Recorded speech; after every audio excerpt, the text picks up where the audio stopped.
Bonjour, traduction sans filet numéro 151. J'ai été un petit peu déçu de voir que la 150e, que j'avais voulu un peu ludique, un peu marquante, un peu rigolote, avec un double hommage à François Bon d'une part, à Patrice Nganang d'autre part, n'avait rencontré pour l'instant aucun commentaire. Je continue de toute façon mon sillon, même si c'est pour moi-même. Et donc aujourd'hui pour la 151e, j'ai un petit peu réfléchi, tout ça, et je me suis dit que j'allais en fait parler d'un texte dont j'ai parlé hier avec mes étudiants de deuxième année, dans le cadre du premier TD de littérature anglophone. Alors on a totalement changé le programme une fois de plus, et cette année il y a des nouveaux cours partout. Alors moi même quand je fais un cours qui existait déjà, je change toujours à peu près tout dedans, et tous les supports notamment, mais là en plus c'est vraiment toute la philosophie qu'il y a derrière, tout le contenu de formation, toute l'approche disciplinaire qui est modifiée. Donc voilà, donc ça va demander, et puis aussi les méthodes d'évaluation, les méthodes de travail qui vont être demandées aux étudiants. Voilà, il y a beaucoup de choses qui changent. Du point de vue du programme, en fait, on court en fait le 18e et le 19e siècle, non seulement britannique mais aussi américain. Et donc on finira avec quelques textes tirés du Sketchbook of Jeffrey Crayon de Washington Irving. Et on commence en fait avec des poèmes et des textes poétiques de la fin du XVIIe, début du XVIIIe, et pour aller vers les romantiques. Et le premier texte en prose suivi que l'on fait avant d'attaquer Washington Irving, en quelque sorte, c'est Rasselas de Samuel Johnson. Alors c'est un peu exigeant pour moi je pense pour les étudiants de deuxième année, comme programme un peu ambitieux, mais enfin voilà, on s'adapte de toute façon. Et donc hier en fait on a commencé à jeter un œil à plusieurs choses, à un poème d'Aphra Behn, qui est un poème absolument magnifique, qui s'appelle The Dream, et au chapitre 3 de Rasselas. Alors Rasselas, c'est une sorte de conte philosophique, écrit et publié en 1759 par Samuel Johnson. Ça s'appelle d'ailleurs, en fait, le titre original, c'est The Prince of Abyssinia, le prince d'Abyssinie. Et ensuite, c'est devenu The History of Rasselas, Prince of Abyssinia. C'est le nom sous lequel ça a été connu, et donc il l'aurait écrit en 8 jours pour payer l'enterrement de sa mère, je crois, et c'est surtout publié vraiment à quelques mois près, simultanément avec Candide. Or, comme c'est une sorte de conte philosophique, comme c'est une sorte comme c'est un apologue, etc., c'est sûr que la coïncidence est assez frappante, assez amusante, et Johnson lui-même d'ailleurs en a parlé quelques années plus tard, a écrit à ce sujet quelques années plus tard, sur les parentés et la coïncidence de publication entre Voltaire et lui-même. Bien, enfin, je ne vais pas faire un cours sur Rasselas, c'est pas le but ici. Le chapitre 3 s'intitule The Wants of Him That Wants Nothing. Alors j'ai déjà fait travailler un peu les étudiants là-dessus. Je me suis rendu compte d'ailleurs que j'avais oublié de leur dire que c'était une antanaclase, mais ça à la rigueur c'est pas grave. Le but des cours de littérature c'est pas de transformer les étudiants en singes savants qui savent repérer les figures de style. Si on sait repérer une figure de style mais qu'on ne sait rien en faire, qu'on n'en tire aucun élément de commentaire ou aucun élément de sens, ça n'a à peu près aucun intérêt. Donc voilà, en l'occurrence, ce qui est intéressant, c'est pas de savoir que c'est une antanaclase, mais c'est de savoir ce qu'est l'antanaclase et surtout ce qu'elle produit. En l'occurrence ici, The Wants of Him That Wants Nothing, le premier sens de want ici, qui est utilisé comme nom, c'est les désirs. Et le deuxième sens de want, utilisé comme verbe, c'est le fait de manquer de quelque chose. Et le premier sens de want en anglais, c'est manquer de quelque chose. On a mis quelques minutes un petit peu à tourner autour du pot avec les étudiants jusqu'à ce qu'il y en ait un qui dise bah oui, lack, want means lack. Okay. Donc c'est une antanaclase parce qu'en fait le même mot, morphologiquement parlant, want, est répété deux fois dans la même phrase, ici dans le titre du chapitre, une fois sous forme, une fois comme nom, l'autre fois comme verbe, donc il y a déjà une antanaclase, on va dire, grammaticale en quelque sorte, puis il y a une antanaclase sémantique, puisque ça n'a pas le même sens. Donc en fait, cette antanaclase, là, on touche à un élément qui est un élément du commentaire littéraire, comme dans le passage que je vais lire et que je vais essayer de traduire, l'antanaclase, en fait, elle sert à rassembler, à synthétiser la situation totalement paradoxale du personnage principal, de Rasselas, qui ne manque de rien, mais qui est quand même malheureux. Qui ne manque de rien, mais à qui il manque quelque chose, qui ressent un manque. Et c'est pas un manque matériel, à savoir qu'il a tout ce qu'il faut pour être heureux matériellement parlant, mais ça ne suffit pas, et justement il est malheureux de cette absence, justement, donc c'est une sorte de, peut-être d'ailleurs de commentaires philosophiques aussi contre la théorie épicurienne de l'ataraxie, à savoir que l'absence de trouble ne suffit pas à être une proposition pour le bonheur. Bien, là we're getting carried away, ça nous emmène un petit peu trop loin. Voilà, donc alors ensuite, puisque je suis dans les traductions sans filet, je vais poser Washington Irving parce qu'il est glisse. Là où, on commence à parler du problème de la traduction, c'est comment on traduit une antanaclase. Ça, c'est la première question que j'ai envie de poser aujourd'hui. The wants of him that wants nothing, l'antanaclase fonctionne en anglais. Le problème, c'est qu'en français, on n'a pas un terme qui signifie à la fois vouloir et manquer d'eux. Donc, comment on va faire? Les désirs de celui qui ne manque de rien. Bon, ça traduit le sens, ça introduit le paradoxe. Après tout, c'est pas si mal que ça remplit sa fonction auprès du lecteur français. Mais on n'a pas ce jeu de mots, ce jeu sur les mots que constitue l'antanaclase. Donc, the wants of him that wants nothing.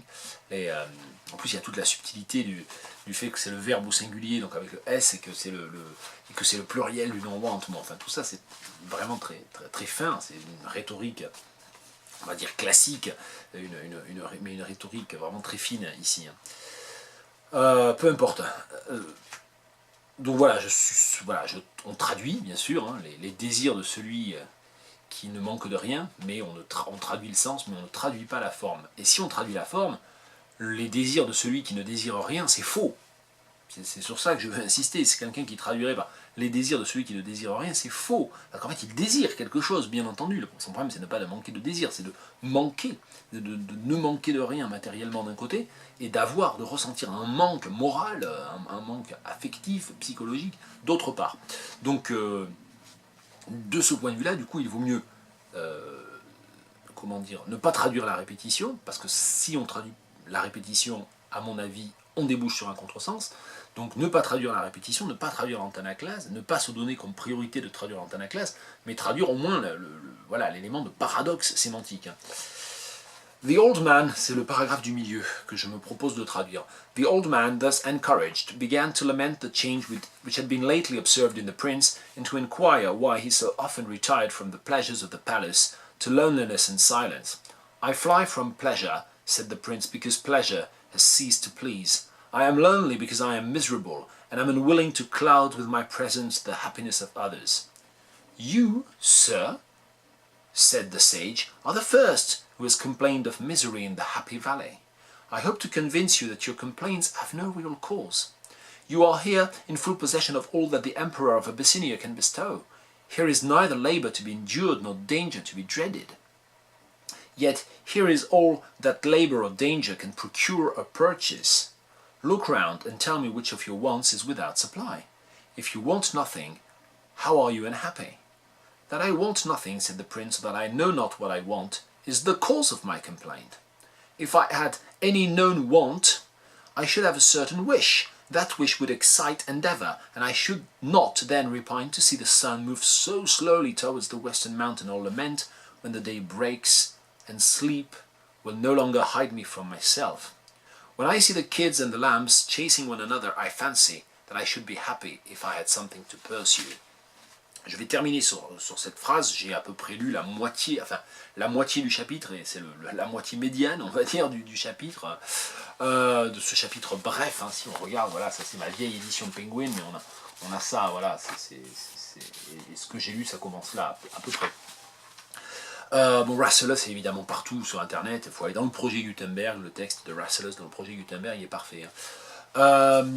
Je me suis arrêté sur cette phrase, j'avais pas pensé aller aussi loin, mais c'est parce qu'il y a un autre, éventuellement, petit piège. When I see the kids and the lambs chasing one another, I fancy that I should be happy if I had something to pursue. On est en plein églogue ici, évidemment, on est dans l'églogue malheureuse, en quelque sorte, à savoir c'est la situation, évidemment, du jardin de Happy Valley, une sorte de jardin d'Éden sur Terre, etc. Eh bien, il est malgré tout malheureux. Évidemment, il y a quoi? Il y a les bergers, donc il y a les animaux, il y a les... et donc, kids and the lambs, et attention, les kids, ce sont les chevreaux, parce que ça c'est quelque chose que tout le monde ne sait pas, ou une minorité de gens savent, mais kids, c'est les gosses, mais c'est une métaphore, hein, c'est un terme figuré. Kid, le premier sens de kid, c'est le chevreau, le petit de la chèvre, baby goat. Voilà, donc ici, quand je vois les chevreaux et les agneaux qui se poursuivent, ou qui se donnent la chasse, je me dis que je serais heureux si j'avais quelque chose à poursuivre, si j'avais un but dans la vie, ou si j'avais oui, quelque chose si je trouvais à courir après quelque chose, peut-être, parce qu'il faut garder le sens littéral de pursue ici. Je reprends au début du texte que j'ai lu. The old man thus encouraged, le vieil homme ainsi encouragé, began to lament the change, commença à déplorer les changements peut-être, which had been lately observed in the prince, qu'on avait observé depuis quelque temps chez le prince, les changements que l'on avait observés depuis quelque temps chez le prince, oui bon, chez le prince. And to inquire why he so often retired from the pleasures of the palace, et à s'enquérir des raisons pour lesquelles, si on traduit inquire par s'enquérir, ce qui est une bonne traduction je pense ici, du coup on ne peut pas garder why, pourquoi, on s'enquiert pourquoi, non, on s'enquiert de quelque chose, non, de s'enquérir des raisons pour lesquelles il s'éloignait si souvent des plaisirs du palais, to loneliness and silence, pour se cloîtrer dans la solitude et le silence. Bon, j'ai un peu étoffé avec pour se cloîtrer dans, pour se murer dans, je sais pas, c'est peut-être un petit peu surtraduit quand même. I fly from pleasure, said the prince. Je fuis les plaisirs, je m'envole loin des plaisirs, je crois qu'on va avoir du mal à garder l'image d'ici. Je m'enfuis loin des plaisirs, ou je fuis les plaisirs, c'est ce que j'avais dit, je fuis les plaisirs, dit alors le prince, because pleasure has ceased to please, parce que les plaisirs ne me plaisent plus. Et moi je pluralise, enfin voilà, on garde au moins l'idée. Ici, encore une répétition qui n'est pas, je pense, tout à fait une antanaclase. C'est une antanaclase syntaxique, mais pas sémantique ici. Pleasure et please ont les mêmes sens. I am lonely because I am miserable. Je me sens seul parce que je suis malheureux. And I'm unwilling. Je me sens seul. Non, je reste seul, plutôt, parce que sinon c'est un contresens. Je reste seul parce que je suis malheureux. And I'm unwilling to cloud with my presence the happiness of others. Et je ne souhaite pas, ou je ne désire pas, obscurcir de ma présence, ou ombrager de ma présence, je ne sais pas très bien, cloud, il faudrait garder l'image, le bonheur des autres, ou le bonheur d'autrui. You, sir, said the sage, messire, monsieur, je ne sais pas, messire peut-être, pour archaïser un peu. Messire, lui répondit le vieux sage, you are the first, vous êtes le premier who has complained of misery in the happy valley. D'ailleurs, ce has est un peu bizarre hein, en grammaire anglaise. Vous êtes le premier à vous plaindre d'être malheureux dans la vallée du bonheur. Et là, c'est vrai qu'en français, on va avoir une antithèse beaucoup plus marquée, parce qu'en anglais, on a misery, qui est opposé, qui est en antithèse avec happy. I hope to convince you that your complaints have no real cause. J'espère vous convaincre que vos plaintes n'ont pas de motif, sont sans objet. You are here in full possession of all that the Emperor of Abyssinia can bestow. Vous possédez ici tout ce que l'empereur d'Abyssinie peut octroyer. Here is neither labor to be endured. Ici, il n'y a pas à souffrir d'avoir à travailler. No danger to be dreaded. Ni de péril à redouter. Yet here is all that labor or danger that can procure or purchase. Mais ce que le travail ou le péril procure se trouve à notre disposition, se trouve ici à disposition. Look round and tell me which of your wants is without supply.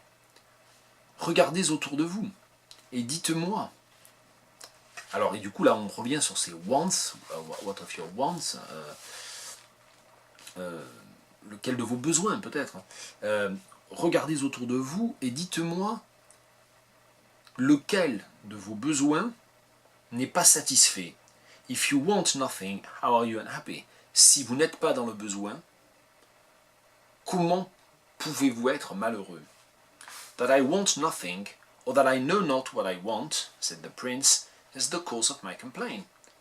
Que je n'ai rien à désirer, répondit le prince, ou que je ne sache pas même ce qui me manque, parce qu'il va, voilà, là du coup je vais faire une cote mal taillée dans laquelle je vais utiliser les deux sens possibles de want, ou les deux sens principaux de want, avec deux termes différents en français.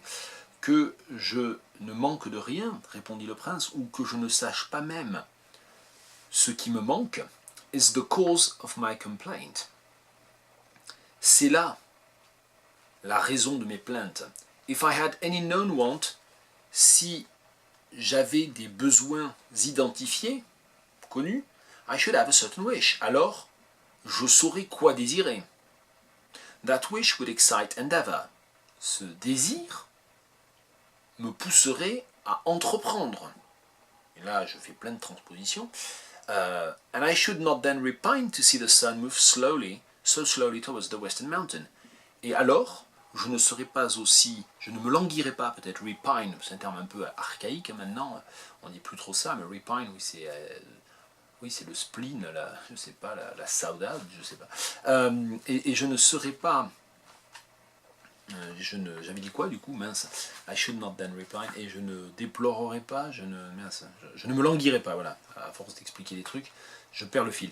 Et je ne me languirais, et alors je ne me languirais pas en voyant le soleil descendre aussi lentement vers les montagnes de l'Occident, ou les montagnes à l'ouest, or lament when the day breaks and sleep will no longer hide me from myself, et je ne me lamenterai pas au lever du jour, et je ne me lamenterai pas, je ne me lamenterai pas quand le jour se lève, que le soleil ne puisse plus me dérober à moi-même, me cacher à moi-même, me dissimuler à moi-même, me dérober à moi-même.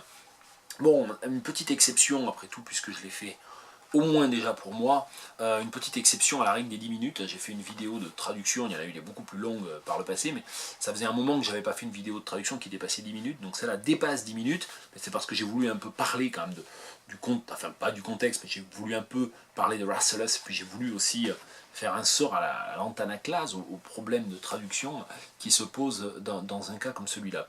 Voilà, une vidéo un peu longue, on en fait ce qu'on peut, ce qu'on veut. Voilà, bon week-end.